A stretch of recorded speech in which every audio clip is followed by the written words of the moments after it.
You want it to be fly by your pants. Okay, Jader, you're on the first episode of Fitness and Business with Joe Castillo, your host. Um, this is a podcast where we talk about pro sports, health, and how to make a career into it. And how about you let the audience know who you are, kind of like where you came from, the pro sports you've done, and how many like different careers you had in it. I know you just because you taught me in climbing and you've been like a mentor in my life. So yeah, maybe just talk about your origins and where you started and the different pro sports. So cool. Well, my name is TJader Harris, and I am 64, 60. Wow, I'm old. I'm 64 years old, and I own Team Elite Cross Training. Basically, what we do is online training. We do everything from online to personal training to basically going to people's homes and living with them for months and months on end. So um, yeah, we run the gambit. I was the first certified personal trainer in the world, and I wrote the first accreditation course to the American College of Sports Medicine. Nice. Um, well, I guess professional sports, um, I guess technically rock climbing, motorcycle racing. I used to race AMA Superbike. Um,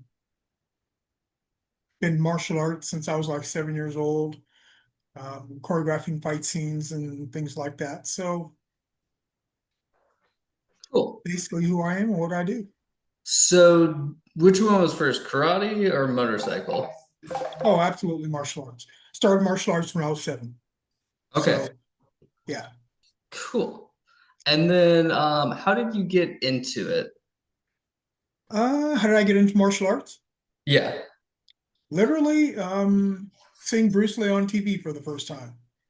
Okay. Some, yeah, some on TV for the first time, and from then on, it was like, constantly bothering my parents to get them to sign me up for classes. And I was actually lucky because my stepfather was in the service, so I got to travel around, and every time we would go to a different place, I would sign up for a different martial arts school, and go to different martial arts places and learn different um, disciplines and things like that. So that was really good. Did you do any competitions? Yeah, yeah. Okay. When I was younger, um, didn't do anything as I was, like older. I think, once I got older, I mean, I would like spar. I sparred with like, Marvin Hagler and, some really, really good pros in boxing and stuff and, that. But I mean, I really never had the desire to, punch people in the face for a living. Um, so, I wanted to do something a little bit more different. I mean, I always knew that I wanted to choreograph fight scenes.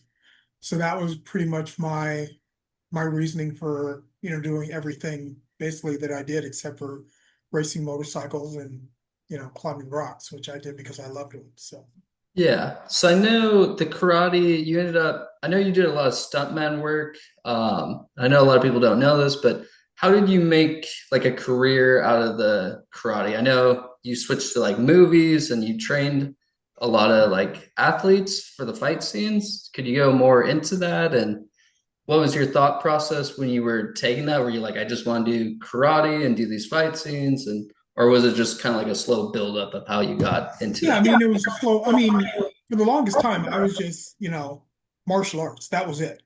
That's all I really thought about. That's all I wanted to do. Um, that's even like when I went to college, it was that's why I ended up taking philosophy because I was like, I'm going to study something that I'm interested in rather than looking at it as a career path because I understood in my brain what I wanted my career path to be. So, and I had already kind of like started that and been teaching classes for a long time. And actually, I started opened my first martial arts school as soon as I was out of high school, like even before I started college. I mean, I did that, as I was going to college. So, um, I mean, I always knew that I was going to be involved in martial arts and I wanted to choreograph fight scenes. Um, and basically that's how I ended up doing it. Um, So, oddly enough, I mean, I got into motorcycle racing and um, rock climbing because I was choreographing fight scenes. I mean, had I not, been on the set of um, Cliffhanger when, working on, martial arts choreography and stuff, I never would have gotten into rock climbing. It just wasn't an interest. In fact, my grandmother was like, "Oh, son, but why do you want to try and do that? Black people don't rock climb." So I was like, "Okay, well, let's see." So, that's basically how I got into rock climbing, and nice. yeah. So you said you did philosophy as your college major. Was that inspired by like Bruce Lee? It was. Okay. How do you know that? Yeah, I like his philosophy. So yeah, yeah. yeah. And studying that and learning so much about it, it was really good for me intellectually because it freed me from a lot of the things that I was brought up to believe, and you know certain aspects of like my life, even like as a martial artist, because a lot of people get into martial arts because they want to be a tough guy and stuff like that. And in my brain, because I was always smaller in stature, I felt like I always had to be that tough guy. When I grew up, I wanted to be like a superhero martial arts guy, because, I was an only child. So I grew up, reading comic books and other books and stuff about, Conan and all these other people who were like these larger than life figures. And, basically that's who I wanted to be in my brain. But then when I started, studying philosophy, it kind of allowed me to taper down a little bit and, be a little bit calmer rather than feeling like I'd be this aggro guy all this time. So that was really good. Okay. So at first it was kind of like the ego, and then when you develop your mind skills, it kind of like calm you down. And Yeah. did the Yeah. fighting improve because of that, or did it? Yeah, yeah, it did. Because, I mean, a lot of people, or I'll just say, um, my case, I was always kind of like almost on edge because I was smaller. And so initially people would like, try and pick on me. And then when people learned that they couldn't pick on me, then, people were like, "Oh, there's Jader, don't mess with him because he knows karate, right?" And Yeah. so, people would like either, try and like look at me as their protector. Dude, I'm 5'7". You know, Yeah. I'm not Yeah. gonna, go around and be picking fights with people, but I was, I kind of like got that reputation. And for a long time, mentally, I fed on that, right? I fed on that, the tough guy type thing. I wouldn't go start fights and things, but I wouldn't, I wouldn't look for a more logical way to resolve it rather than, it's like, "Oh, really? You're in my face? Let's go." It was kind of like that thing. Whether, and then later on, I learned, you really don't need to do that. And what's going on in your brain that makes you feel like you need to do that. So, Okay. So what kind of turned that off? Just realizing, or just I mean, I think it was a lot of it was realizing it. I think a lot of it, like certain things happened and I felt bad, about them, like, obviously not, but like later on, I felt like, man, I wish I hadn't done that, or I wish, I wasn't involved in this. I never really, I never committed any crimes or, like jumped on someone or anything like that. But, if things got down to it, I wasn't afraid to like, go you know, into? hurt Yeah. somebody. Yeah. So, and, and then later on, I was like, man, I didn't really need to be that person, you Yeah. know? So, So you started a martial arts studio, yeah, yeah. and that was end of high school, during high school. That was right at the end of high school. Okay, how did that go about, and where were you at? Were you in I LA? was in Oxnard, California, Okay. and that's where I'm from, basically, Oxnard. And as soon as I got out of high school, I opened up TJader Harris Chinese boxing. My mother was like, "Oh, if you go to college, I'll help you start this." I was like, "I'm in." So, signed up for Ventura Junior College and ended up going, finding a place and put off everything. I mean, literally doing everything, painting the walls, painting the floors, putting up all the equipment, everything. And it was like my place. I was teaching because Oxnard is right on a military base, basically. There's Point Magoo there, and there's also the CB base. And Oh, so I had a lot of guys from the bases come over and, take my classes and things like that. And so it was really a good place to be. There was a lot of martial arts schools in such a small place. Um, but we all got along for the most part. And yeah, it was a good place to have a martial arts school opening. okay, cool. Was the martial art more for like training for competition or more for protecting itself, like protecting yourself? Yeah, I mean, my competitions, like I said, those ended when I was young, probably junior high. Okay. Didn't really do any more competitions, but I got more into the self-defense, aspect of it because Mhm. that's where my brain went. Plus, you know, I felt like, as far as being effective, I needed to know what it was like, to actually be in those, not necessarily create situations, but you know, be in those situations where, you need to find out how your brain works and stuff, what your fears are, because basically that's what we're working on is, right? Fear reduction, right? Yeah. So were you training more adults then and less kids? Yeah. Or kind Yeah. of okay, so you Yeah, kind of I didn't really have any kids coming to my classes because it was, I mean, we would spar like full contact before there was like full contact. And I oh didn't have any mats on my floor. My floor was concrete. So, you had to be careful. You hit someone and they start, going to the ground. You're like, oh God, I got to catch them before they hit the ground because, it's a concrete floor. yeah. So, you got to remember this is back in like 1980, 81. Okay, So yeah. That sounds pretty intense. Like it could have, yeah, a few times it was. you don't think a mat would have been nice Oh, or absolutely, Matt. But I mean, I'm just out of high school. I can't afford a bunch of mats. got Plus, it. I didn't want them all over the floor because, really, when you're in the street, you don't have a mat, Yeah. right? So you need to understand how to move in the situations that you're primarily going to be in.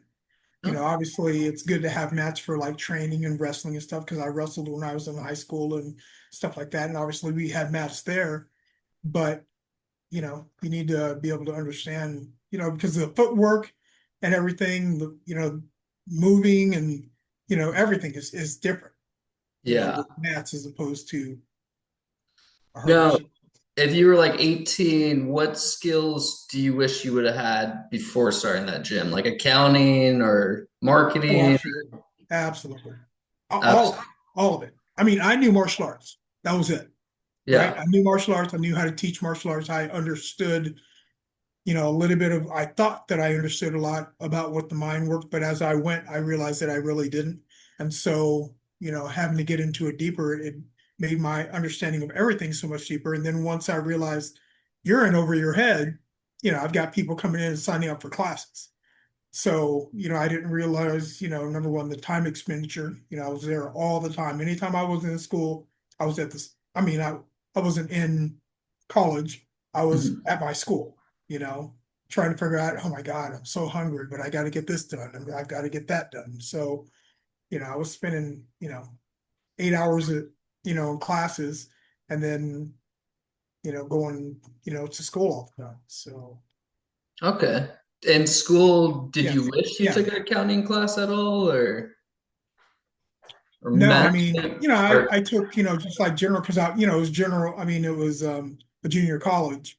So, and I knew what I wanted to study. So it was, I needed to understand kinesiology and, fitness and stuff. And like one of my first jobs, even when I was in high school, was working at, Oxnard Fitness Center, which was, like this really small hole in the wall gym, but it was, filled with these great people that helped me understand what I needed to know. And, at the time I really did, I mean, I understood like lifting weights and I wanted to be helpful. So that's what they got me there for.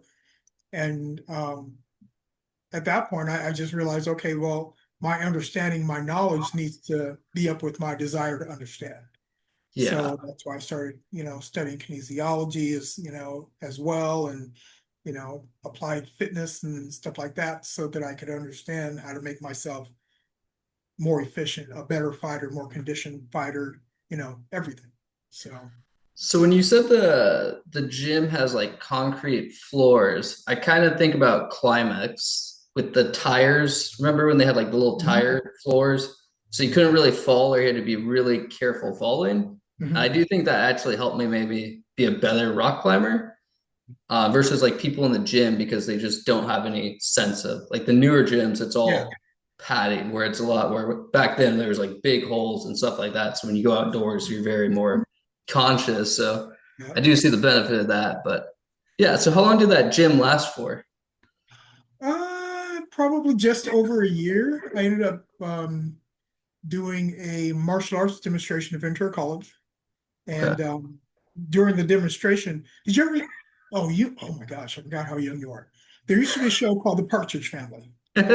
And on The Partridge Family, there was this kid named Danny Bonaducci. He was, one of the kids in The Partridge Family.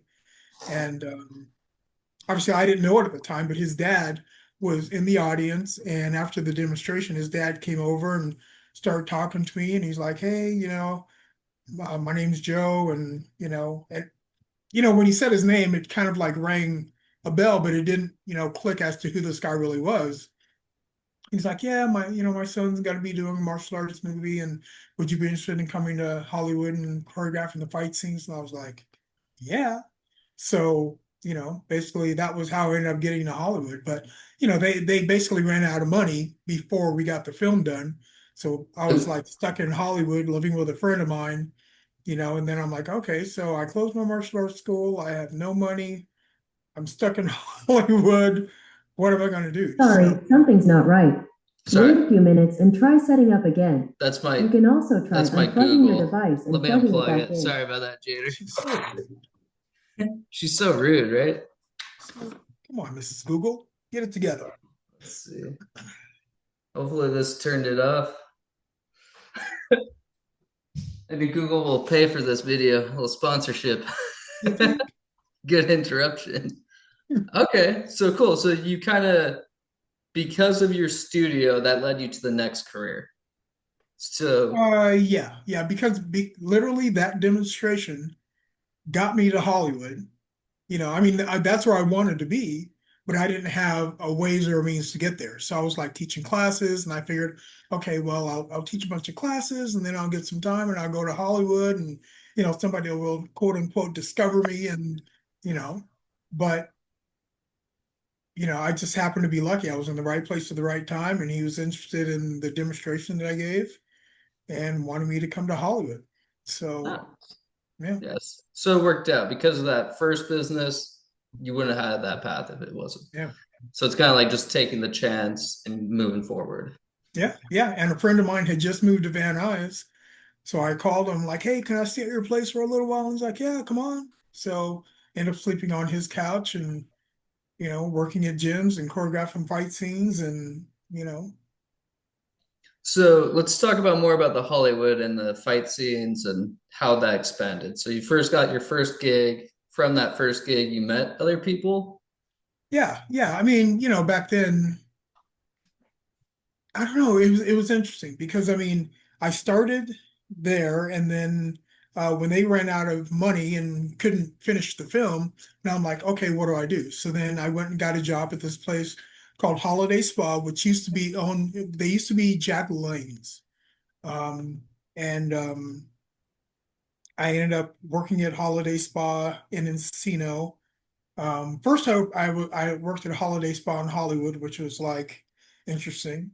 Um, and then I switched to Encino because I was living in Encino, which, obviously was the home of the Jacksons. So I'd be in the grocery stores and people would be walking up to me asking for autographs, and I'd sign my name and they'd be like, "You're not one of the Jacksons." I'm like, "Oh, I thought," my brain Big ego. had me thinking I was like famous. No, they thought I was one of the Jacksons. But yeah, so I ended up doing that, working at Holiday Spa for a while, and um, So at Holiday Spa, you became like a personal trainer, right? no, Oh no, there were no personal trainers at that point. really? Um, yeah, Oh, Holiday okay. Spa, yeah, Holiday Spa, and then I left there. Sorry, I'm still getting over that thing. Yeah. Um, Left Holiday Spa, and a friend of mine was like, "Hey, you ought to go check out this place. They're opening up a new gym down the street." And this is when I lived in Encino. So I went and I talked to him and made an appointment to go back and talk to the manager. He brought me in, and being one of the first 5 trainers at this place called Matrix One, which was basically, you're gonna have to edit that out. Okay, that's fine. Hang on one sec. Ugh. Yeah. Take a break. Drink some So water. yeah, so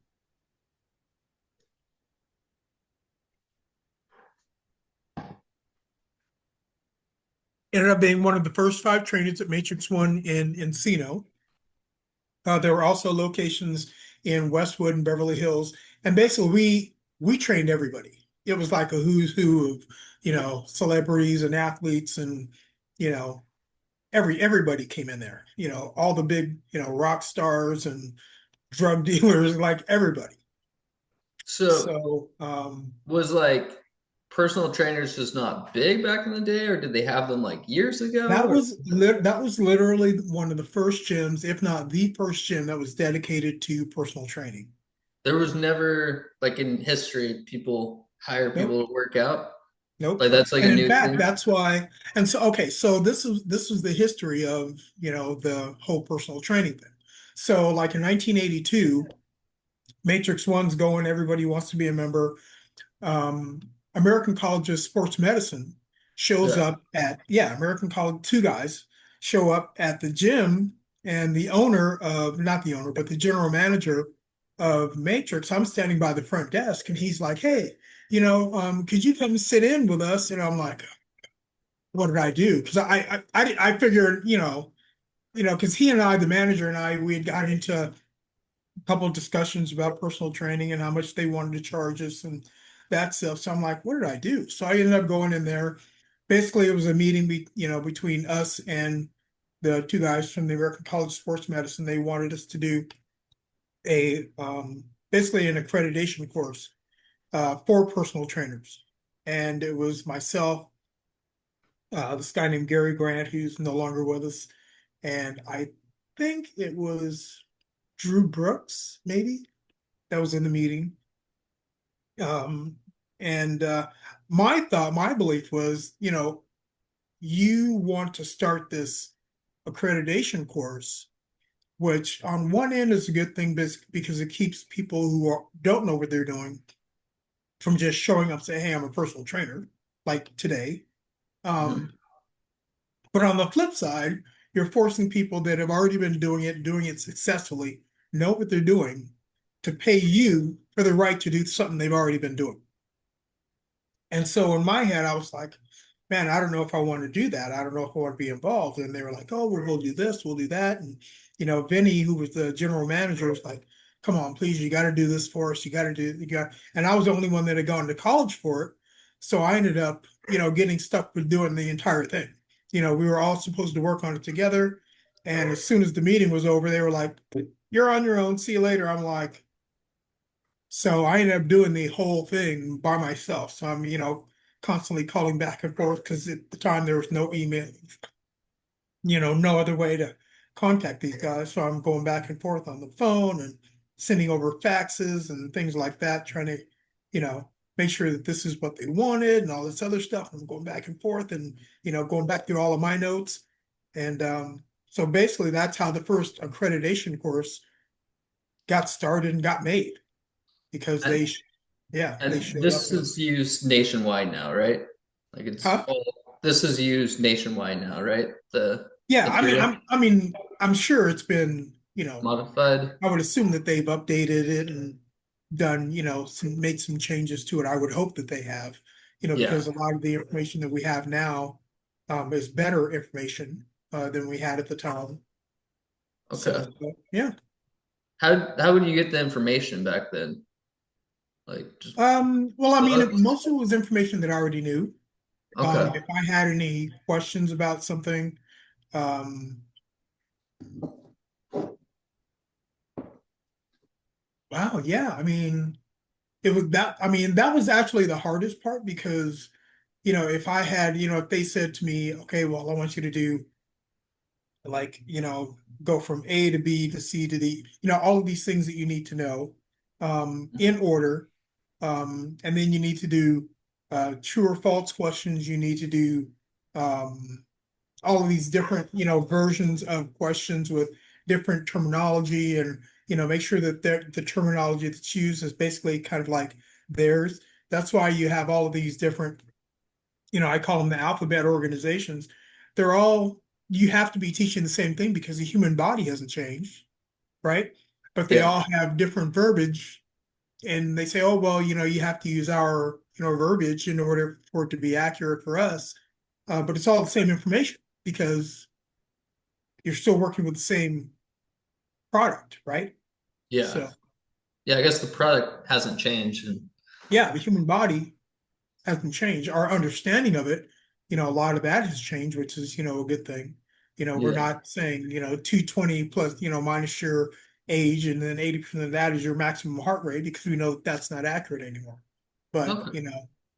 So now in your career, you're doing personal training, you're doing movies, right? yeah, Like, choreograph and fight scenes. and then you also start doing stunt work, right? Yeah, I try not to do that. Sorry, Just once. because I mean, I was okay doing like fight scenes and stuff, but every once in a while they would call me and, because I knew the director or the stunt coordinator, they would call me and say, hey, you want to come out and do a couple days on, on shooting. If I wasn't doing anything or if I could make it out there, I would go. And, then I end up in the hospital because I didn't know what I was doing. But Is that when you broke your neck? well, that was one of the things that ended up, well, the first time that I injured my neck, it wasn't broken. I Okay. just like destroyed the discs in my neck. Oh, So they ended up geez. having to go in there and put plates and screws and taking bone out of my hip and all of that stuff to put it up in there.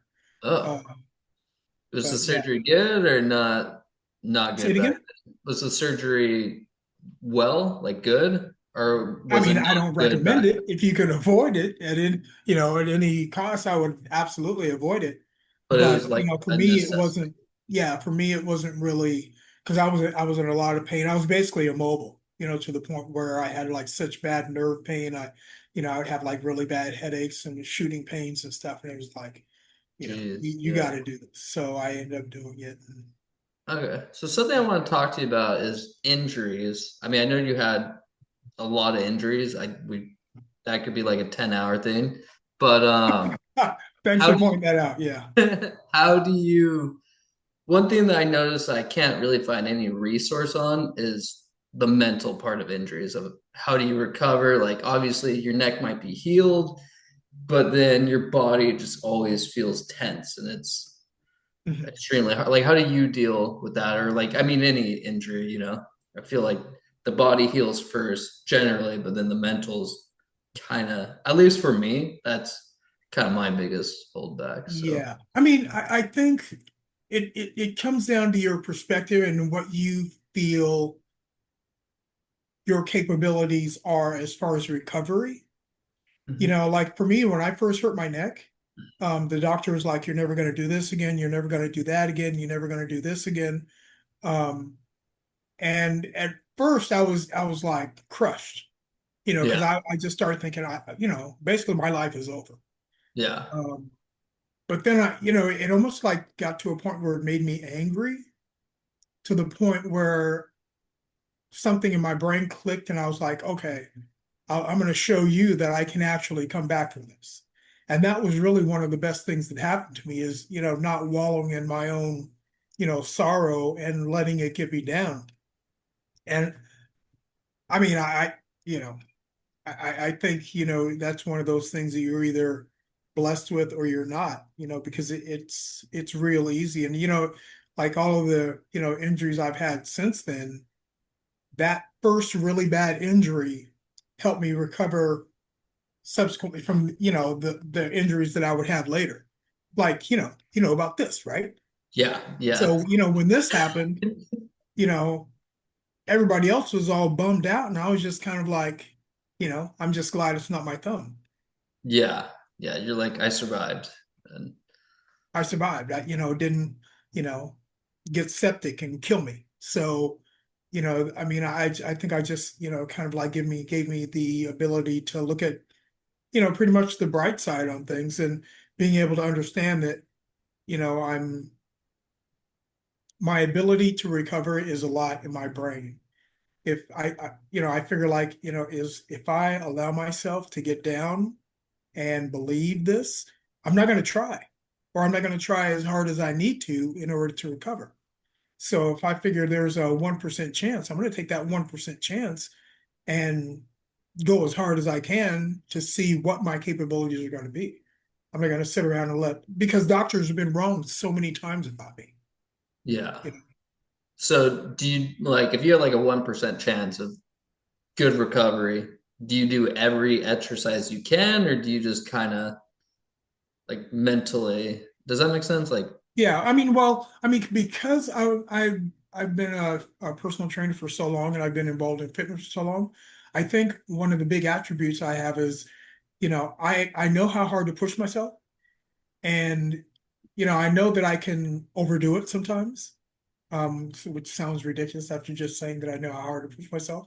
But when you're injured, you kind of like think, okay, well, I'm feeling much better, but you're not better. You're just better than you were. And so it's easy to kind of go past, or kind of want to get to a certain point and get back to a certain strength level or capability level that you had previously, expecting it, fully expecting it. And then, you may have to like, you know, get slapped around by recovery a little bit in life. And, you kind of like have to back off and then go at it again. And, the process of going through that, you start to learn, where your true capabilities are. so it's kind of like riding a wave, right? Like you feel like you're good, it knocks you, then you come back. You kind of have to learn to deal with it and mentally be prepared. Hey, this could be a long journey, this could be a short, but I'm in it. I'm And in you it. Exactly. I'm can, in okay. it. And, what are your options, right? You could quit, you Yeah. could keep going, you Yeah. know, Just that's try. really basically it. So, Now, do you do any like meditation or any other stuff for like mental um, stuff? I consider it's weird. I kind of consider myself cerebral, which, Don't because know you've what known me, well, don't know what you've that known me. means. Um, I try and figure things out with my brain, before I attack them with my body. Hmm. So, it's like even when I would like, be sparring or something, like, I was always like, if I beat you mentally, I have the physical capabilities to make sure that you don't beat me physically, Yeah. you know? So, I always look for a mental edge rather than a physical edge because like I said, I'm 5'7". I don't want to have to go up against some guy that's like 200 pounds, like 6 foot tall, and think I'm going to sit there and slug with him because I'm not, Yeah. or not successfully. Yeah. So, you have to figure out ways in order to beat them or allow them to beat themselves mentally. Um, and then, once you do that, it makes everything a lot easier. And so I do the same thing with myself. How do I figure out, you know, ways that I can Yeah. make myself more efficient? I talked to a surfer once. I had like a neck injury and I was like, yeah, the neck felt fine, but just mentally didn't feel good. And I talked to a surfer and I was like, he said he had like a shoulder injury. I was like, oh, how did you overcome it? He's like, yeah, the mental was the worst part for me. But what really helped me out was just thinking about the whole problem where like, I'm going to go all out. And if it gets hurt, I just see the doctor, I get the surgery again, and I wait 6 months. So he kind of accepted the fate. He said that kind Mhm. of helped, like letting go.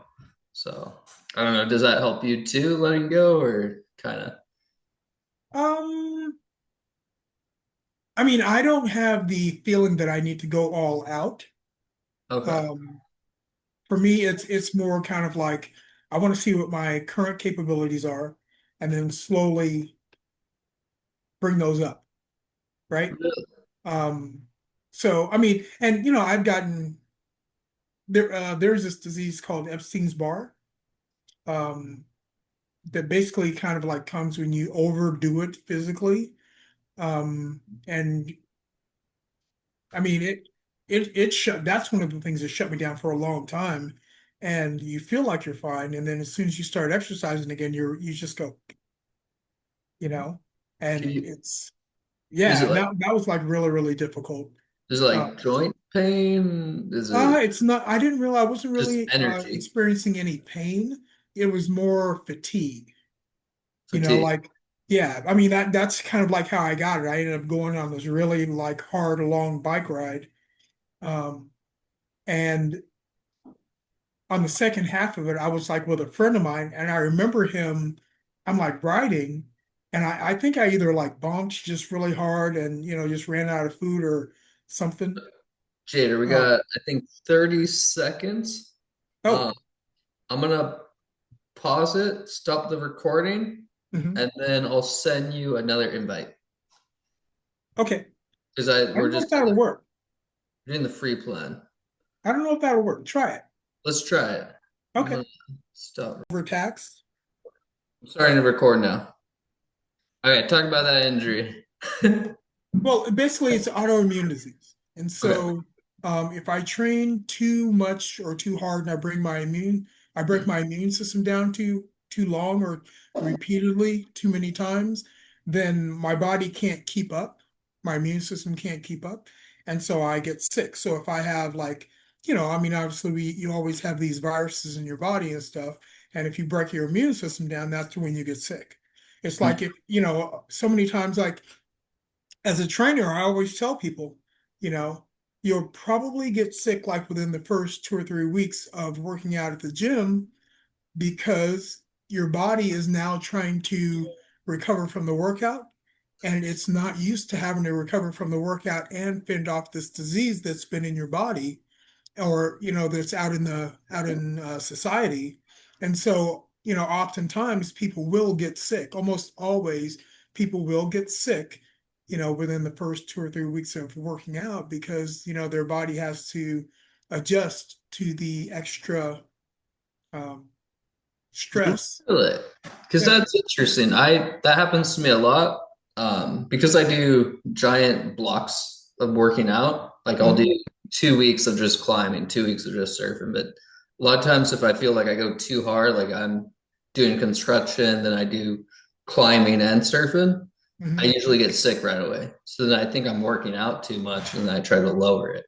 Yeah. But that is very interesting that you could, after those 2 weeks, can you keep going on, or is it like after you get that first Oh sickness? yeah. Yeah. Okay. Yeah, because now once you recover, Uh-huh. it's almost like a vaccine. Okay. So, right, so when you get a vaccine, your body builds up the antibodies to whatever what the injection was, right? And then that is what keeps you from getting sick, is the antibodies, Yeah. right? So, it's the same thing. It's like, once your body starts to understand, okay, well, now I have this additional stress that I have to learn how to deal with, it adapts. Really? Okay. Yeah. That's super interesting. Like I noticed that in surfing, whenever Mhm. I travel to a new surf spot, um, from Huntington Beach, the waves, they're like fun size, but sometimes I go to like a massive wave spots, where the Mhm. waves are 15, 20. And the first day when the waves hit you, you just get demolished. But then by like day three, a 15 wave could just hit you and you like it still hurts, but you just fly on by, if that makes sense. So Yeah. same thing with the immune system, basically. It just kind of like builds resistance. Yeah, yes and no. But I mean, your immune system, um, typically what happens is like, like say for instance, if you're working out or if you get sick or whatever, um, it's constantly always having to like fight off all of these things. So if if what happens is when you get sick, it just gets to a point where it can't fight that or it's unfamiliar, right? And so, people have staph infection in their body all the time, right? So typically, if you already have a staph infection, that Mhm. doesn't go away. And so it's basically your immune system keeping it in check. So if you go up and you do something that causes your immune system to have to work harder and it's not accustomed to that, then the accumulation of stuff on top of it, it can't keep up. And so you end up getting sick, or you get, the staph infection comes back or whatever. And so I guess, technically it would be a short-term version of that, but typically that's more like mental, right? It's like, you go in and, the wave hits you, you're like, oh shit, that sucked, but then, the second or third time mentally you're kind of like prepared for it, right? Yeah. It's just like a race car driver, you get in the car and all the G's and you're just like, holy shit, next thing a couple of days later, you don't even notice it. Yeah. Just so natural. Yeah, you adapt, you start to understand, okay, this is what's happening, your body understands it, you start to understand how to counteract that, right? You have to like So, maybe lean a little bit in the opposite direction. so when you're sick, would you say keep working out or stop working out if you're trying to get back into it? It depends on how sick you are, what you have. But typically it's a good idea to, you know, at least, kind of like dial it back a little bit, let your immune system start to adjust to what you're sick to, and then you might be able to try and kind of like build it up while it's still in your system. Okay. But certain things you don't want to do that because you're just not going to be able to catch up, and then your immune system is just constantly keep getting beat down, beat down, beat down, beat down, and next thing you know, maybe you get something worse, or what you have gets worse instead of your body being able to adapt and you know Okay. work. So you lean more towards like the immunity side to get healthy first, then the workouts. Yeah, especially now. I think before I had Epstein's Barr, um, Mhm. I was a little bit more apt to just kind of like work through it. Mhm. People say, "Oh, I'm just going to work through it. It's not that bad." They'll go to work and they got the sniffles and the sneezing, and they're kind of like trying to work, but they're not working at 100%. And Yeah. so if you do that for too long, and your immune system just can't catch up or keep up, it'll let you know. Now, what age did that happen to you? Well, I mean, I was in Huntington Beach. Um,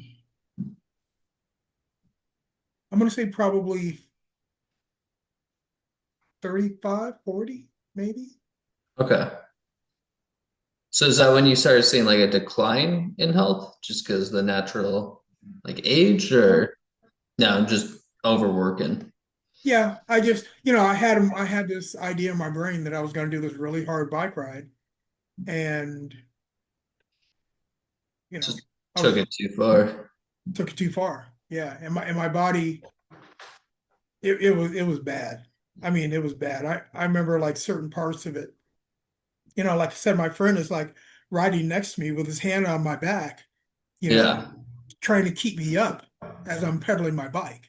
You guys Trying to, didn't pull over rest well, I or mean, we're out in the middle of nowhere. Where not Newcomb's, that biker bar is out in the out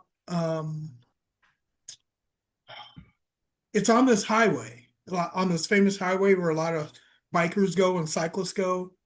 Um, PCH? huh? No, not PCH. It's inland. It's around Tustin somewhere, like Okay. the back. Anyway, Oh, I think I know what you're kind of talking like the little hill.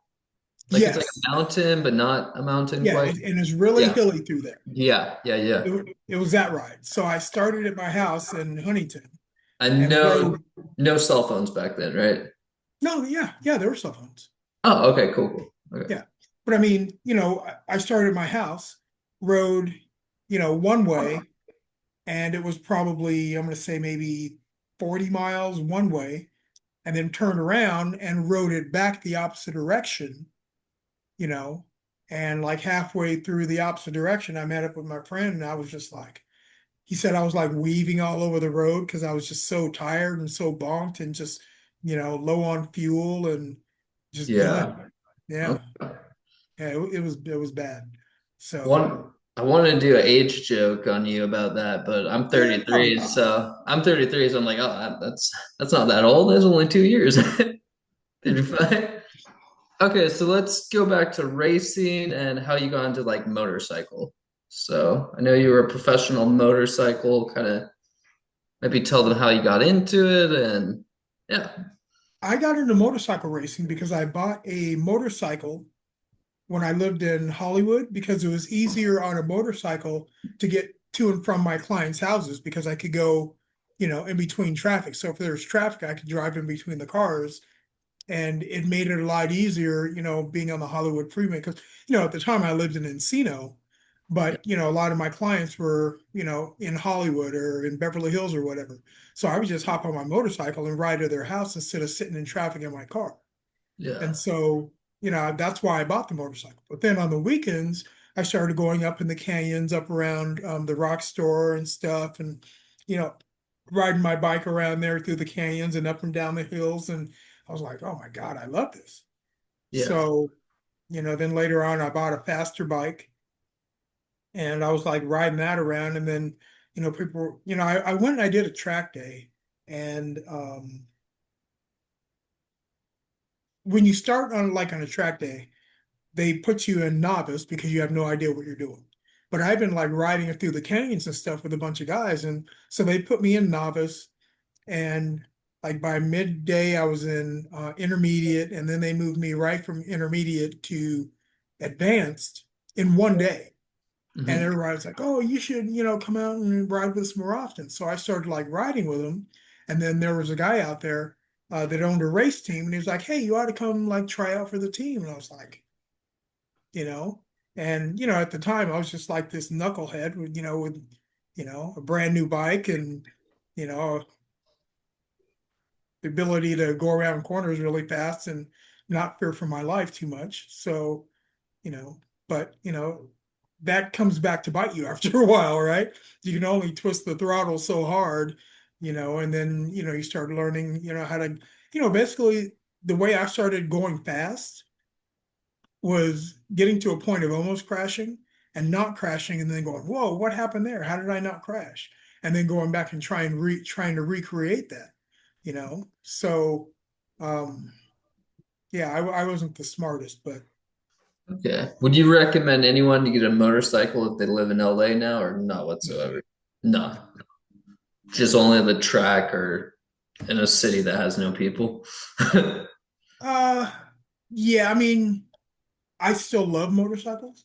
I just Yeah. know that I don't have the self-control to not want to Yeah. on the throttle, because guaranteed if I get on a sport bike, I'm gonna go find me some corners. Yeah. So, and it's just not safe. You run the risk of injuring somebody else. Yeah. Out here in Florida, you might hit a deer, you might hit an alligator, you might hit all kinds of things. Yeah. I know a guy that hit a deer in LA, and Motorcycle or car? yeah, on a motorcycle. Yeah, it almost killed him. Yeah. I mean, it Yeah. did kill the deer, but it almost killed him. I saw a guy Yeah. hit a bear once. So Oh, with a yeah. motorcycle? Hmm. Oh my God, that sounds Yeah. pretty gnarly. It was not a good scene. Did the bear live? Nope, killed the bear. He hit it and basically almost like cut it in half. Yeah. And motorcycle down the road up into the mountain, you know. Yeah. So if you're gonna do motorcycles, only professional, like only on the track, right? Yeah, I say that, but I was that idiot zooming around through the canyons thinking I was invincible, you know.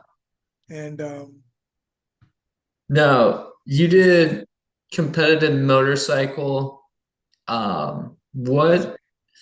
What do you think makes like for a great athlete for like any sport? Is it the competition, the training, the genetics, or maybe just like suffering throughout the life that you learn how to deal with stuff? it depends on certain on which like sport, because certain sports, pain and suffering are inherent. Like cycling, it can be pretty painful. It's basically kind of almost like you against the elements. But I've never cycled professionally. As far as motorcycle racing, it's the head game. A lot of it is the head game. The same like with climbing. When you're climbing and you're like 10 feet above a bolt and you're looking at this next move and you're wondering, can I make this? And you feel your body start to tighten up and you start to get more and more pumped. That's the anxiety. So you get a similar type of anxiety when you're about to go into a corner 2 or 3 miles an hour faster than you have been before. And the last time you went in, you almost lost the front and low sided or something like that. So it's learning how to understand that and doing it anyway and finding a more intelligent way of getting through it for yourself, you Mm. know. For the motorcycle. So more the mental of how to. It's yeah, I mean there is a lot of like physical ability.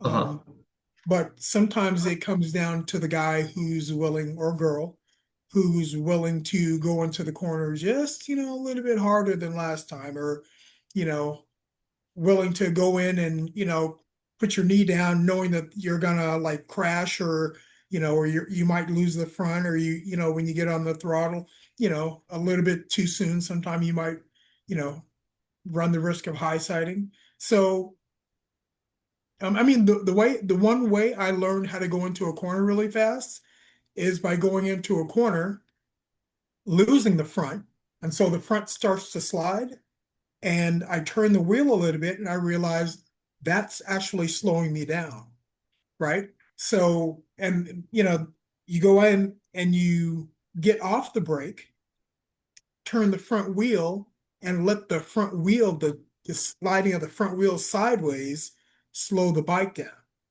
Mm. Um, it's not very intelligent, and eventually you probably will crash. But if you get into a corner too hot and you need to get off the brakes, that may be the only way that you're going to get out of that corner, and then you can like whack on the throttle and have the back end come around. But you got to get the thing stopped first. So So you're almost like kind of drifting on a motorcycle. yeah, It's not made yeah, that's not made to your drift. knees down, and you're turning the front end to get the front wheel to almost like chatter on the ground, Yeah. um, rather than keeping the front brake on, because the front brake's on, you're going to low slide, you're going to do this. Yeah. But um, when you're pushing the front, you push it and turn the wheel the opposite direction, and the front wheel digs into the ground. That slows you down, but you're only going to go straight. Obviously, you can't turn until you Yeah. get the bike stop. Got it. Now, do you think having a lot of different sports help you out to the next sports because you can use gravity and physics for the next sport in a sense? Like maybe like Yeah, when you but I did mean, the karate. things that I'm sorry, I didn't mean to interrupt. But I'm yeah, I sorry. mean, the things that I was doing were, a lot of them were mental, you know. And that's what I enjoyed about, rock climbing is, you know, seeing a route and thinking, man, I want to try that. See, can I make this move, or, and right? You go up and Yeah. you do a move like 10 times. And, I mean, I did the move at the top of, um, not stun gun, but at the top of Ghetto Get a Blaster. blaster? Yeah. Yeah. I did that move probably 20 times and fell. Yeah. And it was only after I told myself, you know what? This may be too hard for you. I'm only going to give you 10 tries to try this from the ground. And I did it on the ninth try. So I have to figure, okay, well, wait a minute. What if I'd done that sooner and put my mentally put myself in that position where you have to do it in this certain amount of time, or you're off, you're done. You have to go get on something else because you suck. So, and for me, it was more like feeling, man, I don't want to fail on this. So, what if I'd only given myself 5 or 7? Maybe I would have gotten it 5 attempts sooner, you know, No. In climbing, are you better at red pointing or flashing? red pointing, I think. Red pointing. Okay. Yeah. About how Because much? Okay. one of the reasons that I got into rock climbing is because I'm afraid of heights. So I always took that with me. right? So if I'm red pointing on something and I'm getting up there and I don't know what the fall is like or whatever, mentally I'm going to be like, oh boy, this sucks. I don't want to do this, you know? But if I've already done it, if I've taken the fall a couple times, I know it's safe. Now I can put that aside and just work the move. I'm typically I'm going to be better. But I still like that fear, that anxiety that I would get from, you know, going at something and trying to onside something hard. I think probably what's your hardest onside? Do you remember? 12D and Yeah, Smith. And it yeah, was it was a legit 12D. I don't know the name. Probably was like 13A, like if you did someplace else. mhm. And that I was climbing really good. It was like Where was it? Do you remember? Smith Rocks. Oh, really? Yeah, so that was a legit 13. It was probably legit 13. Yeah, I mean it was like a very hard 12D, and it was. I mean, I was really lucky. It's one of those climbs where I just climbed perfect. Everything was moving, perfect Yep, flow, yep. and it was like there's probably 7 moves where I just had to fully commit or I was gonna fall, and there was no Mhm. time to think. Like there was, I think, 3 mono pockets and like 6 micro crimps. But yeah, I just flew pretty good. Like I was gonna say I'm really good at on-sighting, but I'm not the best at red pointing. So Interesting. if I need a red point, a lot of times I kind of think of it more like an on-sight in the sense of like my first go, I climb the hardest because I just want to do it really bad. Mm, But usually, if I fall in a move, it might take me 1 to 3 times to figure it out. And mhm. then the next section, if there's another hard part, I kind of treat that next part as an on-site to finish the red point. That's the only way I can really do the red points. So Interesting. That's yeah, interesting. yeah. So that's kind of how my brain works. So yeah, how do you tackle your red points, I guess? Or what's your hardest on-site actually? My hardest onside was only 12A. 12A? Mhm. Okay. Yeah, 12A. And Okay. that was What at Williamson. Remember Williamson? Did you ever climb at Williamson? what Mount Woodson? No, Williamson in Angeles Crest. No. Yeah, there's wow. You never did climbed at Williamson? No, where's that? I don't even. If you were to go up Angeles Crest, you know where Newcomb's Ranch is? No, Really? I thought we went bouldering up there once. no. Okay. Well, there's a road that goes up Angeles Crest Highway, and there's a bar up there called Newcomb's Ranch. And if you keep going, where basically a bunch of motorcycle, people hang out there at Newcomb's. And then if you keep going, you get up to like Mount Williamson, but they won't let you climb up there anymore because there was a tree frog. Okay. Um, Yeah, I know where you're talking about now. Yeah. yeah, yeah, Yeah. yeah. So I actually, what? I was really, really close to on-sighting Secret Garden, Okay. which was 12D. What Yeah, was the 12/8 onsite? What was that like? Like what type of what was that? Was the feeling good or was it just a yeah, it was vibe? just, you know what it was? I didn't know it was 12A either. Okay.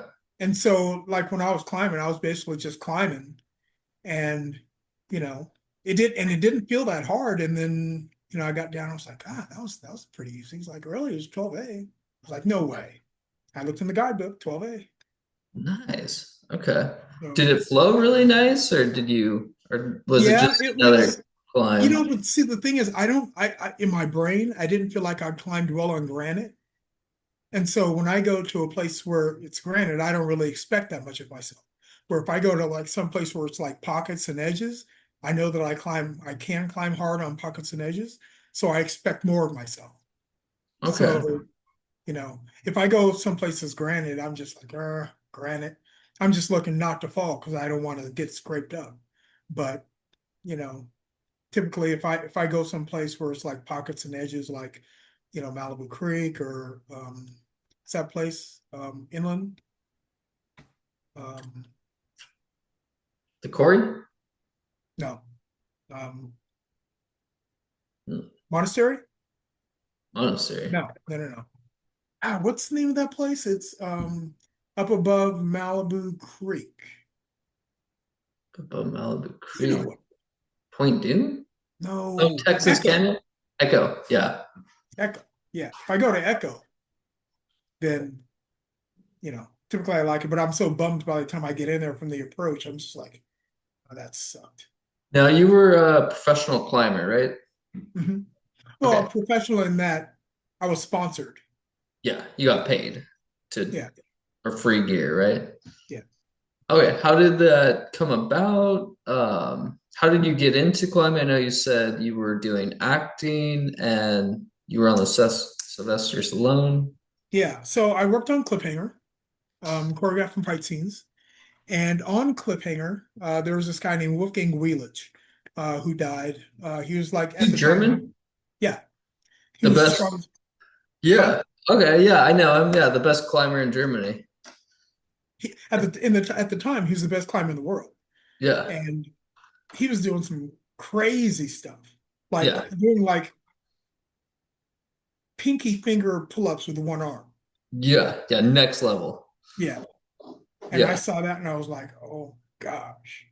Like So next level fitness, right? yeah, he was a mute. The dude was just so strong. But I mean, Yeah. after that, they gave me all my climbing gear and they're like, here, you need shoes. Here's a rope because they had everything there. Yeah. And so afterwards, I was like, oh, I got to try this. And so I got all this gear and went out to So did uh, he show you? Was that the first guy that like took you out climbing? no. I never climbed with him. I wish I had, but I mean, Oh, he barely spoke English. I mean, barely spoke English. yeah, Uh, yeah. but yeah, I just got all my gear and went out to uh, excuse me, sorry. No, you're good. Went out to that bouldering place in Chatsworth, Oh, Stony Point. yeah, Stone, the worst bouldering place I've ever been to.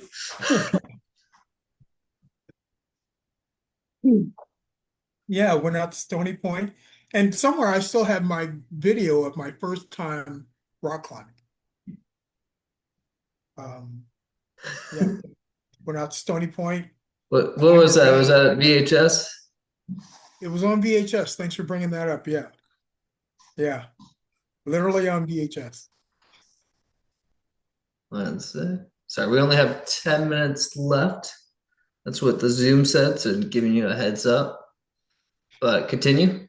But yeah, and that was my introduction to rock climbing, and started going out and climbing more and more and more, and then met some people and ended up going to Malibu Creek and climbing there, and that was I would go out literally I would go out to Malibu Creek in the morning, go back to the ghetto Mhm. and climb for Just so you six know, seven the ghetto is a climbing spot in right, Malibu yeah, Creek. sorry.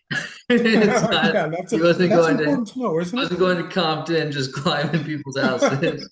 Yeah, so I mean, I would go back to the ghetto and climb for 5 hours, eat, go to sleep, walk out, and climb in, at the apes wall for another 3 hours, and then leave when it was dark. So I would get there in the morning, climb in the back, sleep, walk Uh, out, climb in the front. and I'm assuming never any climbing finger injuries, right? Yeah, yeah, I had a Never. couple.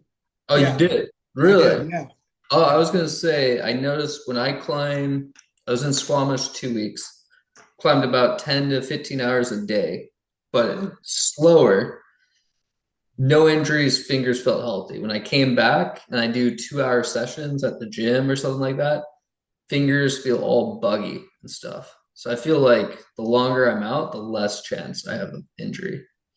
Well, yeah, but probably, if you're in the gym, you're doing Mm, something harder on smaller stuff, right? And you're training. Whereas, you're outside, maybe depending on where you are, you're probably, working like big pockets and like slopey stuff that's like more body compression, like, less finger intensive. mhm. So, that's also plus, if you're climbing for like 10, 12 hours or whatever in a day, it's not super hard. You can't climb super hard for 10 or 12 hours. It's 10 where, hours of V zeros. well, no, Just but I mean, kidding. I'm sure you're doing Yeah. things at, a lower, level on probably better holes, maybe. Yeah. Yeah. Yep. Okay, let me ask you a couple of questions. These are kind of business questions for like pro athletes. So if I was a young pro athlete, maybe like 16 to 20, and I want to I want to make it in my field. I got kind of like two questions for you. One, is there anything in as a professional athlete that's like guaranteed to kind of like make you money? For example, like let's say you're like, I love soccer. I'm going to open up a hotel next to a big soccer stadium because hotels keep having money. Or maybe like if you're a rock climber and you're like, okay, I need to become a coach because that's guaranteed to kind of make me money and that can keep me going with the sponsors and stuff like that. Like, is there I guess the first question is like, is there anything that professional athletes should maybe just get a foundation? And they can have multiple skills, right? They could be a coach, a real estate agent, they can do all these different stuff. But I guess what's your Well, thoughts? I mean, for me, I mean, I wish I had started rock climbing sooner. I wish I started racing motorcycles sooner. Because if I started racing motorcycles sooner, I would have been a professional motorcycle racer. Like, like for a long time, consistent, you know what I mean? Because that was like one of the things that I was just like, man, I love this. But, you hit the ground a few times and, your body doesn't recover as quickly or as easily. And, you start, like with me, like once I broke my neck and I couldn't turn my head, if you can't turn your head, you can't look into a corner, right? So, And that was from the movie set, right? yeah, yeah. Not from So, okay. um, I mean, I think the fact that I did so many things kind of like made it harder to focus on one thing. Um, but at the same time, it gave me such a well-rounded view of things that I enjoyed and allowed me to do a lot of things, like even now. So that's a tough one. I think, if you're like really, really into something, and you're good at it, do it. And do it like when you're young so that you can learn the ins and outs of it. Because, everything, unless you have like a really, really good mentor, even if you have a really, really good mentor, um, there are going to be things that you're going to have to just, put your head down and just keep going because, typically, especially in sports today, everybody wants to be a sports person, right? They see all the glamour and the money and the this and the that. With me, when I got into rock climbing, nobody's making money in rock climbing. Nobody, even now, it's really difficult to make a lot of money in rock climbing. Motorcycle racing, there weren't a lot of people making a lot of money in motorcycle racing. I mean, when I started racing, I was like taking my bike around, in the back of a trailer in the back of my truck. And then once I got on a team, I didn't have to do that. And I thought you know, I was like, oh, I made it, because I'm not taking the motorcycle around by myself. So the big thing is, do what you love or whatever that is, because if you do what you love, you're going to do it better. And you're going to do it. I think that was one of the things that made me make sure that I was doing it, quote unquote, in the right way and not just taking money to do just to do it, because I had, I had people like, oh, I just want you to put, your name or put my name on the side of your bike and, I'll pay you for this. But I didn't, if I don't agree with them or agree with their business practices or who they are as people or their business model or whatever, um, it allowed me that freedom to say, no, I'm not going to do that because not because I don't need the money, but because my reputation and stuff is more important to me than what you're what you can offer. Got it. Yeah. So, um, and then you'll always be able to look back at, whatever you did and be happy about the way you did it. And I think that's important. I think, because you're always going to look back and think, man, I really love doing this and stuff. But, for me, I can look back and think, oh, I really love doing this and I still love doing this. And I never compromised myself. Okay. So, Now, let me ask you a little deeper dive on that. Would you recommend athletes, a climber, to maybe open up a gym, or would you say just focus on the climbing because the gym has so much? I mean, when you did karate, you're not really doing karate when you have a gym. There's so much more overhead and stuff like that. Would you say the athletes should just focus on the sport and maybe work with like startups and like be an athlete for a startup, kind of helping getting business experience, but at the same time, they're just mainly yeah, growing I with would the say, yeah, company? get your business experience as you're doing because with most sports, there's a very narrow window. For Mhm. motorcycle racing, it's very short. For rock climbing, it's fairly short. For MMA, it's very short. Football, it's very short. Baseball, it's longer. Basketball, typically, it can be a little bit longer. Um, but if you're doing like a contact sport, you might be in it one day and out the next. So Yeah, it's really important to get in it, do your best version of you, and try and learn the business. Um, and try and do as many things, branch out, try and do as many things maybe within that realm that you yeah. think you might like. Try it, see if you like it. So less about the money, more about just give it your all in that sport because the time window is so short. Yeah, yeah. Got it. And Okay. if you give it your all, then your chances of making better money are better, Yeah. right? Yeah. So, but if you go into it thinking, oh well, I'm in it for the money, you could be doing something you don't enjoy for the money, um, and wasting time when you could have been doing something else. Got it. Yeah. You know. Okay, I'm gonna have to pause it. Do you want to do a little bit more or okay, so back to the questions. What would you wish you had known before starting doing what you do? I think when you feel like you're good at something and you want to pursue it, for me, I know that there are so many things, in my brain, I had no idea how I was going to get from point A to point B. I just happened to get lucky. I was in the right place at the right time.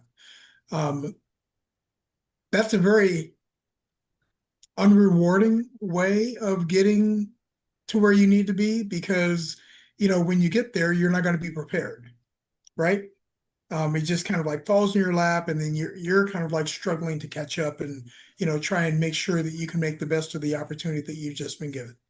Um, with me, I just felt like, okay, so I'm really good at martial arts. I know what I'm doing. I want to do it. Here I am. Hire me. Um, but obviously, it doesn't work that way, right?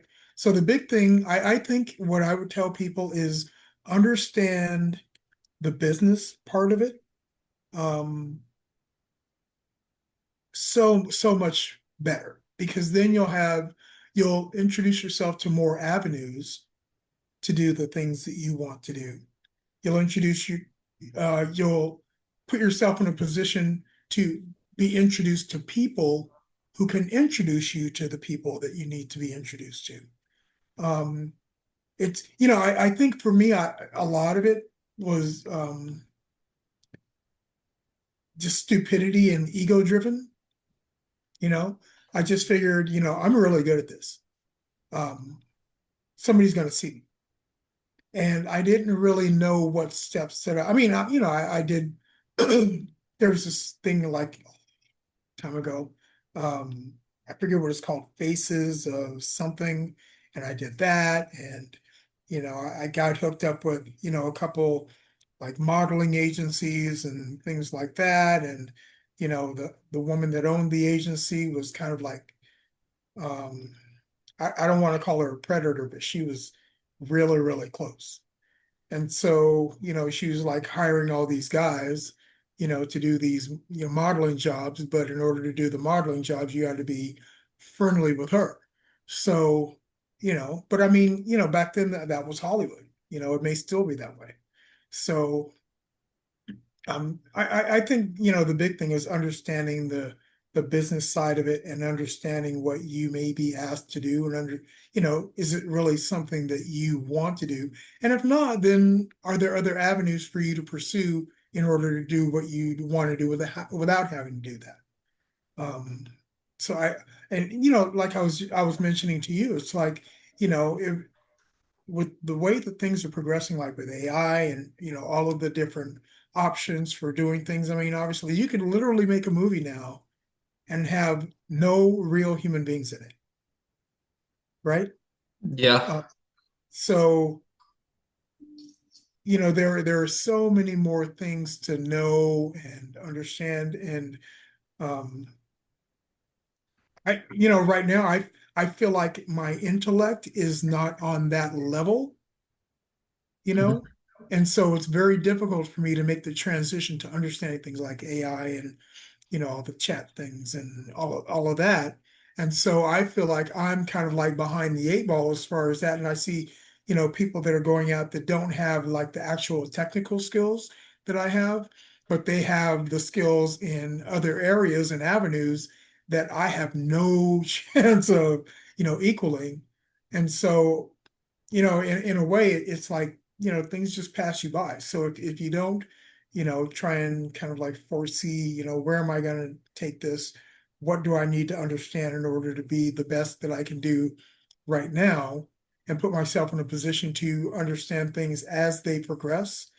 I think that's the best, really the best way to pursue anything nowadays is to try and almost like foresee and you know, what's going to be the next big thing or whatever, and understand what it takes to understand that. Okay, so like seeing where the ball's going. Yeah, seeing where the ball's going. Because I mean, I was so late even getting a computer. I mean, I didn't even get a computer. Carrie gave me my first computer, Oh. and I've I want to say that was probably what no, not 2000. It was probably 1990 something. So I started and I was already so far behind the eight ball as far as like understanding even computers and how they worked and all of that stuff. And I remember he tried to teach me binary one time, and I thought my head was going to explode. So, Now, oh, you sorry. know, well, no, not now, because it was so hard for me, and just now because I don't feel like I have that pressure.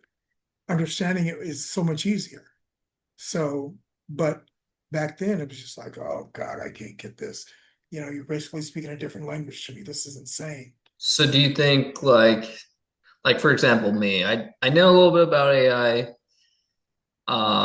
There's a lot of stuff coming out. Do you think like keep pursuing it so you keep learning it because that is the next thing? Or you think learn more technical? Like if you're talking like 18-year-old kid, would you be like, hey, you need to learn the technical and the AI, or would you be like spend more time on the AI, I guess? Honestly, I wish I knew where things were headed. Yeah. Um, I think that's kind of like the gift. If you can figure out where things are headed and position yourself so that you're there when it arrives, or even maybe be one of the people that's actually pushing it in that direction, then you're definitely going to be much better off. Um, I know with like my climbing app, I was a little ahead of the curve when I started building it. So what happened to me, I was ahead of the curve. So I mhm. was one of the first people in it and I was making the thing. But one thing I didn't understand was technology changes so quick, something I never thought. So I built it like 2016, 2015. By 2019, the whole technology has changed. If I would have waited 3 years, like let's say the job was like it wasn't, but let's say it was like 50,000, right? That Mhm. job is now worth like 2,000 because of the technology. So that 50,000 you could invest in something dramatically better, right? You could, and it's like, but it's hard But to see, it's always going to do that, right? So if you had yeah, waited, yeah, something else is going to come along and take its place. Now you're trying to catch up with that. yeah. So what you know what I mean? But What's then what? I got sunk in that like, oh, I'm in this technology. I keep Mhm. pushing where I should cut ties. Like I should Pulled stop back the and ship, I put see. something, yeah. Which I did eventually. I pivot, but it was a little late for my stuff. Yeah. And I think that hits it right on the head. I think, if you can learn to pivot faster and recognize trends and changes faster, Mhm. um, and, kind of almost like, be willing to, put yourself out there and take a chance. It's like with Bitcoin. When that came out, I was like, get out of here with that. Ponzi I scheme. still don't understand it, right? I mean, I get it, but to me, it's like money that doesn't actually exist. What? Yeah. Yeah. Um, even now, that's hard for me to wrap my brain around and think I'm gonna, go out and try and buy a Bitcoin or something like that. It's just like I don't see myself buying something that I can't see or hold or feel, or you know what I mean? Yeah. Yeah. I mean, there's a lot of issues with Bitcoin, but that's a whole nother topic. But I Yeah. know just like one thing like Google, like one of the ways I'm looking at the AI, which is kind of weird. I have one buddy, he's a good programmer. He's taking large language models, like basically how to make these AIs, right? Well, I'm kind of looking at it like, okay, that's good to know. That might be technical, but I'm looking at it as like, I think in 2 or 3 years, this is going to change, and those skills you learn are useless, garbage, because there'll be something much better. So it's kind of like, when like YouTube came out, like 2006. I mean, it came out before that, but like 2006, it was good, but it wasn't really like that good. But if you got on YouTube back then, if you just did climbing YouTube, no matter how bad you were, you would have made millions by 2015. But by 2015, when people caught the trend, they were too late, right? Because then you just have this hyper competitive. And Yeah. now I Now think, everybody's, yep. yeah, everyone's trying to enter it, and you're just kind of like in this fight. But the people who got in early, they made their money, and now it's like the best of the best. And it's, you kind of gotta see, but you don't want to jump on something too early, right? Like, Yeah. because then you Well, I can, mean, and that's always the question, right? What's the next big thing? What do I need to invest in that's going to, make the money, and then, or whatever, and then, get out of it or move on to the next thing. It's, being able, it's almost like fortune telling. It's like, how do I position myself so that I'm there when this happens and I can make the most of it. is that why you think a lot of people like pro sports is because it's kind of simple and I mean, it's not simple, but straightforward, right? Like if you're climbing a rock, who can climb the rock, the hardest rock, right? But obviously to get that, you have to climb with the best climbers. You have to, Mhm. travel to all these places, but the You actual know, well, sport, and right? that's, again, that's one of those things I wish that I had maybe foreseen a little bit better, because when I got into rock climbing, I never thought I was going to be a good rock climber. I got into motorcycle racing. I never thought, I even never even considered, hey, I want to go to Europe and race motorcycles. I just Yeah. like getting on a motorcycle and going really fast, you know. Yeah. So, I mean, I think, had I been able to foresee that a little bit better, or, understand my desire to do it. Of all the things that I've done as far as like rock climbing and motorcycle racing, and, you know, um, I would definitely go back and race motorcycles. Okay. Um, I mean, that would be the one thing that I would absolutely, you know, even now, I get out there and try and look around corners and, see if Yeah. I could do it without ending up in a hospital or a casket. So, uh, Hmm. I think it's, for me, it's more important to do it for the love of it, rather than trying to figure out what's going to be the next big money maker. Because I think if you love it enough, you'll be happier than if you make a gazillion dollars and don't love it. So do you think, all the climbers are, they're professional climbers, but they have to kind of try to be like an influencer, right? Like social media, Instagram.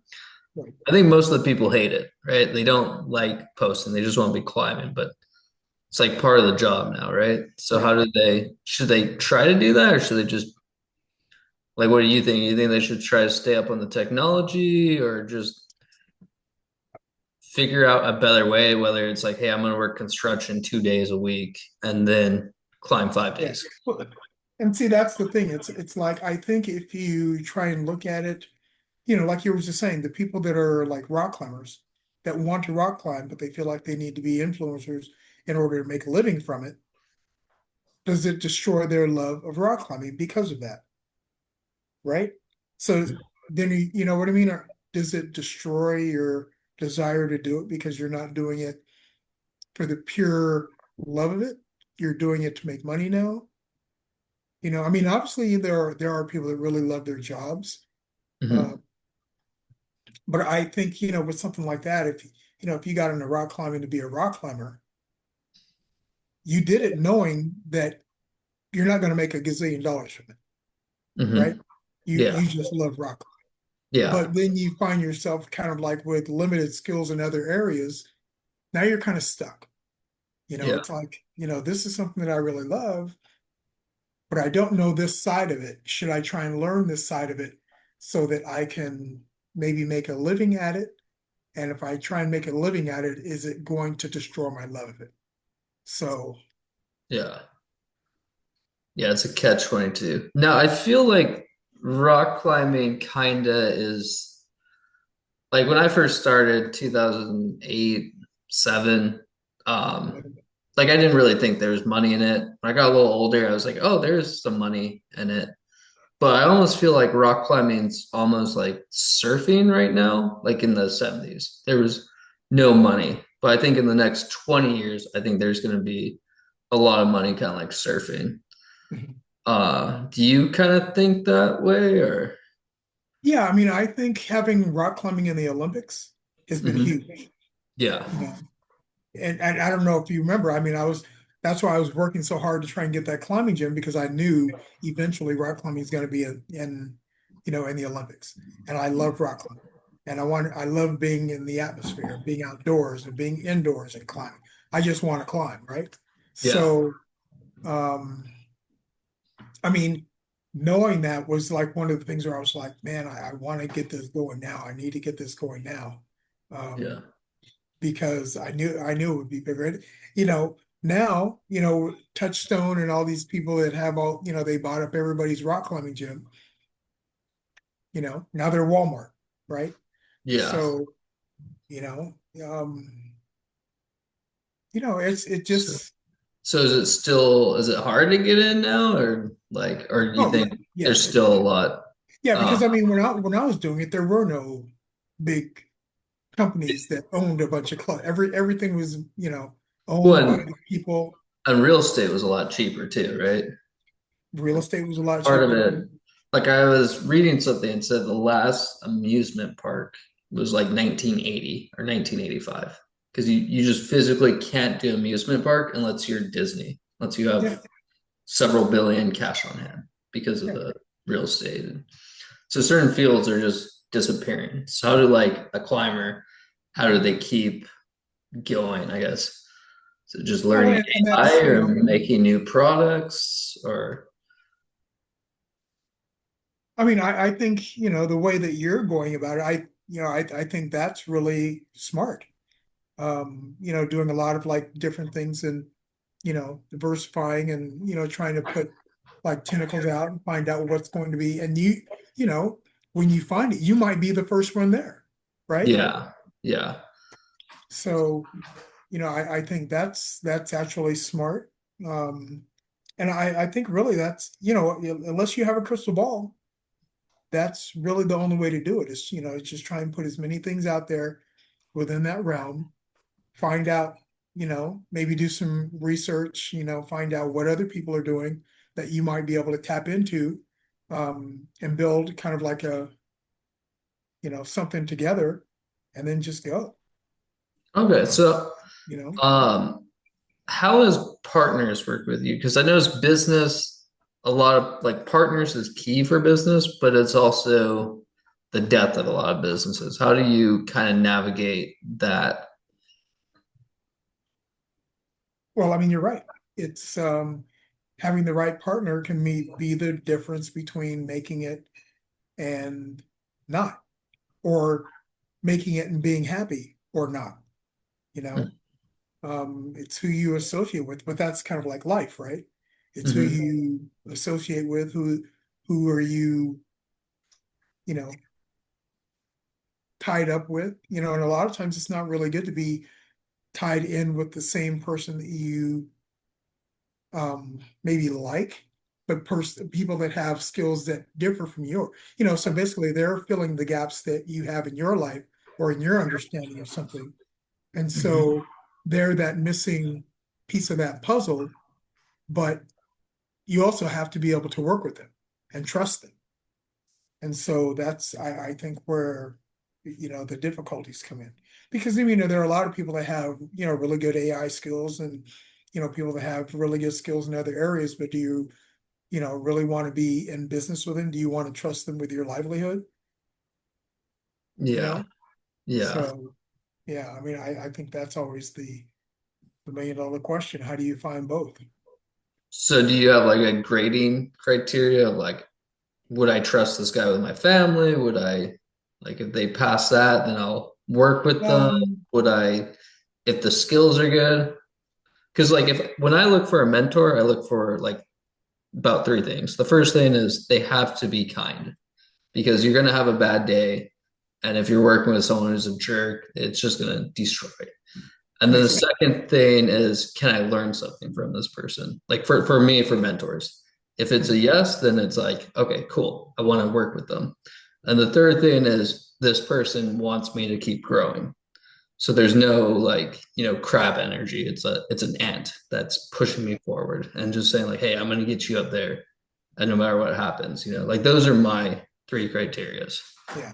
So if I'm working And with there's them, no jealousy and, the whole, yeah, yeah, yeah. Yeah, they just want what's best for you, you know. yeah. That's And kind of that's like, huge. yeah. That's huge. I think if you find that, Yeah. then you might be able to build some of the other things, some of the other attributes that you need.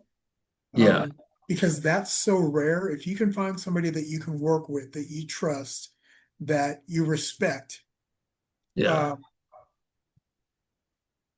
and you know that they respect you, and they have, I think, if you can, it's absolutely 100% worth it to try and extrapolate that into something bigger, larger, better, Yeah. right? I think that's probably the best way to go, because even then, if you fail, you're happier because you were with someone that you respected and wanted to work with, and you're going to do the best for that person as well as for yourself. I I think like a while ago, I was like looking at ways where, people that had a hard time promoting themselves had a group where everyone promoted someone else, Yeah. right? And so, um, you had to have trust because you had to, feel like, hey, I believe that this person's going to do their best to promote me as I'm doing my best to try and promote them, Yeah. you know? So I think if you can find that, if you can find that cohesiveness, then that's huge. And, at that point, it's really worth it because, like I said, even then, even if you fail, you didn't really fail, quote unquote. Maybe you didn't make a lot of money. Maybe you didn't, maybe the business went under, but you did it for the right reasons with the right people and it Yeah. made it better, Yeah. right? So you might be able to take those values and things that you learned and transfer it to something else, Hmm. and boom, there you go. Yeah. But I think it's much harder to find that than it is to find somebody that's good at certain skills that you don't trust. They're Yeah. everywhere, right? Yeah. So And then back to that one thing, I know you said, if you're starting a business and you're young, you kind of want to be like an octopus, reach out. Maybe AI could do something like that where it just scans the whole thing and, you know, yeah, in the yeah, future. and yeah, and see, yeah, AI is weird with me. You know the problems that I've had with AI. Well, Um, AI is a weird thing, right? Like it's like data and marketing, right? Like some things, like it could be total common sense, but the data makes no sense, right? Like mhm, like a good example, someone said like they opened up a Carl's Jr. somewhere in Europe, and it did awful, but then the door was in the back, right? So then you're like, like the data is like, oh, it doesn't do well, we're not going to keep it. Right. Reality, if you just walk there, you see it, right? Like it's kind of that sort of stuff. So Yeah. yeah, And that's true. Sometimes it can be, the most obvious thing. And, you're sitting there, you're following this, you're trying to do it verbatim. And then you get to a certain point, you're like, what the hell? You yeah, know, and that happens to me a lot because I don't understand how it's supposed to work well enough to be able to, fix those things. And so for me, it's very frustrating. Whereas for someone like you that's got a younger mind or someone that's, like maybe 18 or whatever, growing up with it, and they know the little intricacies with it, they're just like, oh, well, yeah, you just do this, and this, and it fixes it. And I'm like, what did you just do? Was that like yeah, witchcraft? What do you? yeah, Um, so yeah, I mean, that's one of the things that I wish that my I feel like my brain's not really suited for. I could be wrong. Uh, yeah. I just feel like because it seems like so many people are so much better and they're more adaptive to it and learning it better than I Yeah, am. you need more like a hands-on coach. That's kind of like the problem with YouTube, right? Yeah, Especially for a computer, you really need someone there. Even though it's supposed to be all mobile, it's not quite there. not quite there. Especially for the AI stuff, you need someone showing you. Yeah, and it's not filling the voids that I have in my Yeah. capabilities. That's the problem. So Or do you just have to adapt how you learn? Is that part of, maybe you have to well, learn how to learn online? but see, that's the thing. It's like you don't know what you don't know. Yeah. So, while you're trying to adapt, you're asked or I am anyway. I'm constantly asking myself, am I doing this right? And is this the way that I should be pursuing this? Should I be doing something that I'm not aware of to make it easier? Uh, Yeah. and so that's kind of like what I'm battling. It's like this internal battle between, you know, good and stupid. One thing that I do in business, I notice if I try to think about the problem, nothing gets done. So I just kind of have to like jump into it. And then the biggest thing for me is I just need a set amount of time to just work on it. Mhm. So like if I have enough time, I can work on it, I'm dedicated, I can usually solve it. But because I don't do that pre-planning that well, that kind of messes me up. Because sometimes when I pre-plan, it's too much pre-planning, and then you run the numbers and Get you're that always word. like, you don't go through, you're just like too much, too much. Yeah. Yeah. You throw your hands up and you're like, oh, I'm done. This is silly. Yeah, you're Yeah. like, I could lose a bunch for not a lot of Yeah. gain. But sometimes it's just best to just go in there because the stuff you gain, you don't necessarily know it at the time. So That's true. That is true. Yeah, like sometimes for me, like my second or third time around when I'm like completely frustrated and then something happens that I want it to happen, then I'm like, oh, that's kind of cool. And then it almost kind of just like rejuvenates my brain to think, well, maybe you're not as stupid as you are. I am, but it makes me think that I'm not. yeah. And so that, it can propel me forward and make me take that next step when, until I get to that next point where I'm just like, oh, this sucks. I'm not learning anything. And then it's like, oh, something good happened. And Yeah. Yeah. so until you get enough of those positive reinforcement things. Yeah. Is there anything else you want to talk about? Yeah, egg prices are actually going up again, What which is? I'm upset about. Sorry, what is? Nothing. Eight. I was just being an idiot. I was just Oh. saying like, egg prices are going up again. Oh, right. Yeah, food is expensive. I eat a lot, so that's kind of a bummer for me. Oh yeah, I want to ask you what is probably the top five healthiest things people can do because you are the expert in health. Top five healthiest things people can do is um, research. That's number one because there's so much bro science out there with you know, people literally going up and talking to some guy because he's got 20-inch arms and they expect him to be able to give, a lot of like in-depth information that's accurate for them. It's, I mean, I get it. because, they look healthy, but, to me, it's do your own research.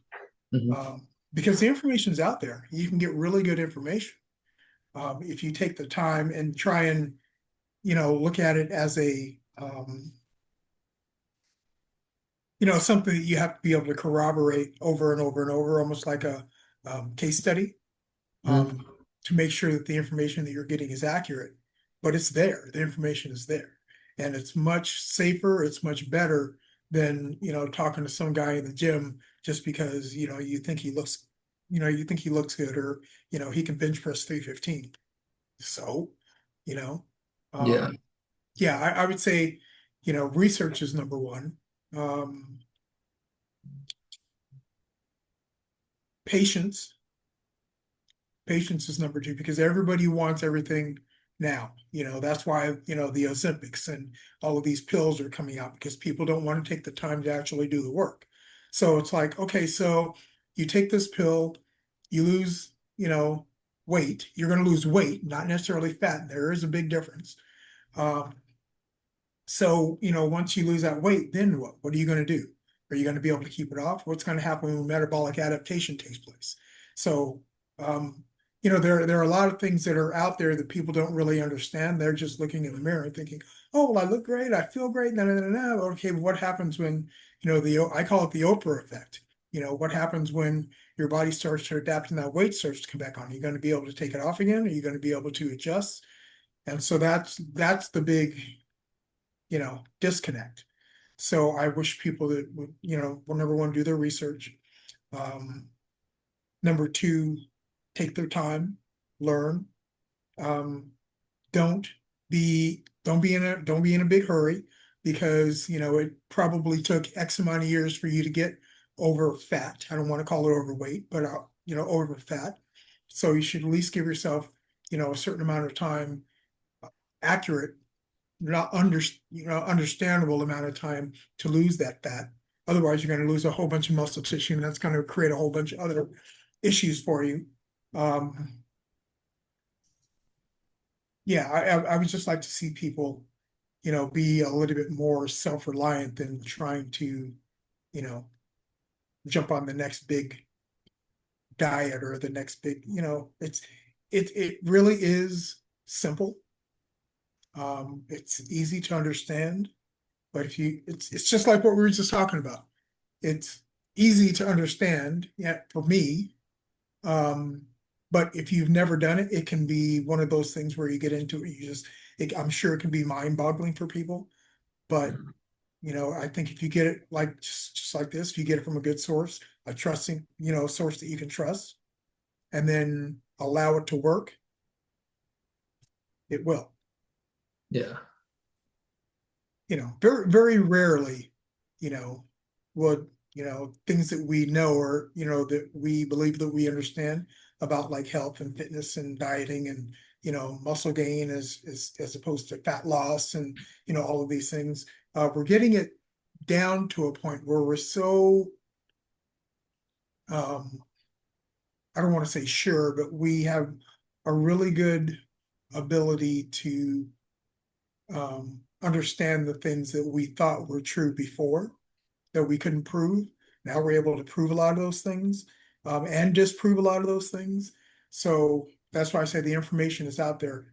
Don't, you Yeah. know, Now I got a question for you. So yep, it's an eating question. Um, for example, my mind likes, like cookies, right? yep, So I think of a cookie, I'm like, oh, that is delicious. I don't even like the cookie. I don't even want the cookie, right? But like I'd rather eat a fruit, but my mind just instantly go, oh, you should have a cookie. How do you break that mentality? Like a good example is I started eating a lot of cucumbers lately. And I actually, when I eat it, I really enjoy it, right? Like it tastes good, it's healthy, my body feels great afterwards. But before, it's like, oh, you should eat a big burger, you know? And my mhm, mind's thinking that. And then when I eat it, I don't even feel good eating it. It doesn't taste good. But for yeah, some reason, my mind just goes, yeah. Well, right. typically that's your body sending a signal to your brain that you're low on, typically, sugars, right? Uh-huh. So why is it the cookie and not the fruit, I guess? Why is it the cookie and not the, like, say, the cucumber? Or the plum, right? Let's say fruit, orange Yeah. or something. Yeah. Um, that is a very good question. Why would it be one rather than the other? Um, a lot of times it's what you have, it's what you're going to put in your mouth, and it's going to satiate you in different ways. Like it could be texture, or it could be, maybe you're craving chocolate or something like that. And so, but I mean, if you actually had the piece of fruit, um, there's a chance that that would not, even though it's your brain sending a signal to your body that this is what you need, is you need some sugars. Um, Sometimes you do actually, you crave certain textures, you crave certain smells and things like that. So, even if you have a piece of fruit, later on, within a couple of minutes, you're gonna be like, man, I wish I'd had that cookie instead. Um, but and just so you know, so there's a difference between eating healthy and having your diet correct. Because you can have your diet correct for a specific sport, for instance. Like if you watch the Tour de France, those guys are chugging Cokes and things, just to get their blood sugar up, Mhm. because they're constantly burning sugars at a rate that, they need to take it in and they need to have it available quickly. Um, if they were to have like complex carbohydrates, which they also eat, it just takes a little bit longer for their body to be able to tap into those. So, you have to have, your diet correct. It doesn't necessarily have to be quote unquote healthy in order for you to be able to sustain this activity that you're eating the food in order to sustain. Does that make sense? Yeah. So, it really depends on why you're craving certain things, what that craving is about. Yeah. Interesting. So the body's kind of like sending a signal of this helped me out before in this time. Mhm. So it's less childhood, maybe just more recent, or would you say it's more or everything? Well, I mean, obviously, mentally you